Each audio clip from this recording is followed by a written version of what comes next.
All right, let's get right into it. We're going to break down a flashpoint that, in this scenario, brought the entire world to a standstill: the 2026 Strait of Hormuz crisis. Now, this is a hypothetical situation, but it's one that's rooted in some very, very real geopolitical tensions. So just imagine waking up one morning to this headline. On February 28th, 2026, 20% of the world's daily oil supply just stopped. Not a slowdown, not a disruption, but a sudden, grinding halt. And just like that, the entire global economy is teetering on a knife's edge. The world's most critical energy choke point, you can think of it as the main artery for the global economy, was suddenly and completely clogged. So what does that look like in practice? Well, it looks like absolute paralysis. You've got over 150 massive tankers loaded with the oil and gas that powers everything, just stopped dead in the water. They literally dropped anchor because they were too scared to go forward. Traffic went from being a constant high weight of ships to, well, basically nothing, a ghost town on the water. And you really can't blame them for stopping. This wasn't just some vague threat, no way. Within just a few days, Iran's forces started actively targeting any ships that even got close. We're talking explosions, fires, and real casualties. The risk wasn't theoretical anymore. It was staring them right in the face. This quote from Qatar's energy minister, man, it just perfectly captured the sense of dread that was gripping the world. He wasn't just talking about gas prices getting more expensive. The fear was a complete, systemic, economic meltdown if that strait stayed closed. So, the big question is, how on earth did things get this bad this fast? How does the situation this dire just explode out of nowhere?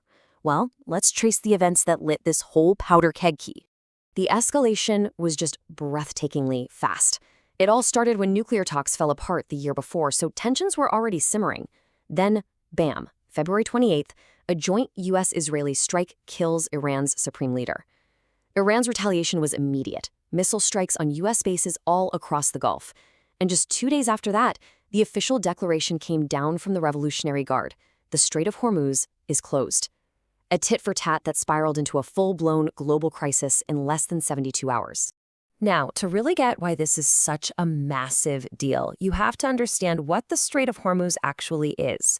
It isn't just another waterway. It is, and this is no exaggeration, the planet's energy lifeline. The technical term for it is a maritime choke point, and it's called that for a very good reason. At its narrowest, the shipping lane is only 21 miles wide. That's it.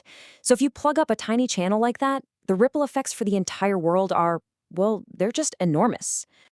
And get a load of these numbers. We're talking about roughly 20 million barrels of oil passing through that little gap every single day. On top of that, a full 20% of the world's liquefied natural gas, or LNG. Turning off that tap is like clamping shut the main artery of the global economy.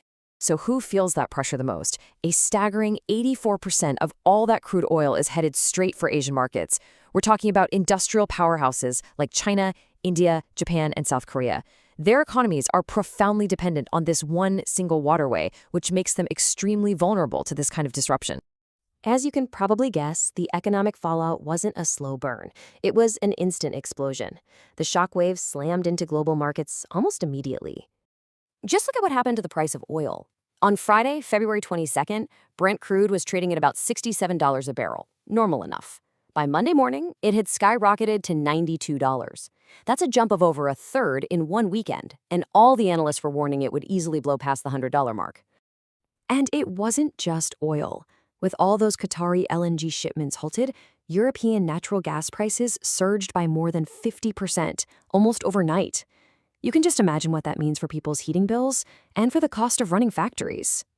Beyond the prices, this crisis created an absolute logistical nightmare. With the strait closed, shipping companies had no choice but to reroute everything the long way around Africa. We're talking an extra 10 to 15 days of travel time, massively increased fuel and insurance costs, and just complete and utter chaos for supply chains that rely on just-in-time delivery. So, what was the total damage? In just the first 96 hours of the crisis, an estimated $3.2 trillion in global equity value was just gone, wiped out. It's a catastrophic financial shockwave that really demonstrates just how interconnected and how fragile our global economy truly is. So, this all brings us to the final, crucial question. In a high-stakes standoff like this, with the entire world watching and waiting, how does it actually end? And this was the central question on everyone's mind. Could Iran actually maintain a full, long-term blockade of this critical waterway?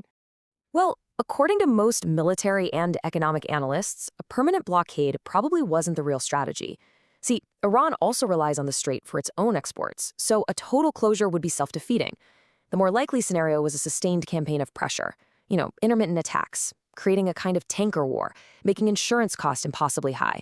Basically, inflicting maximum economic pain without a full-scale, unsustainable blockade. And that leads to the military reality of the situation. While Iran could cause immense disruption, a sustained, complete closure would likely be broken. The overwhelming air and naval superiority of the U.S. and its allies would eventually be brought in to reopen the strait by force if it came to that. Ultimately, the 2026 Strait of Hormuz crisis, even as a hypothetical, serves as a stark reminder of our global vulnerabilities. And it forces us to ask a really difficult question. In a world of choke points and geopolitical flashpoints, are we ever truly prepared for the moment a vital artery gets clogged?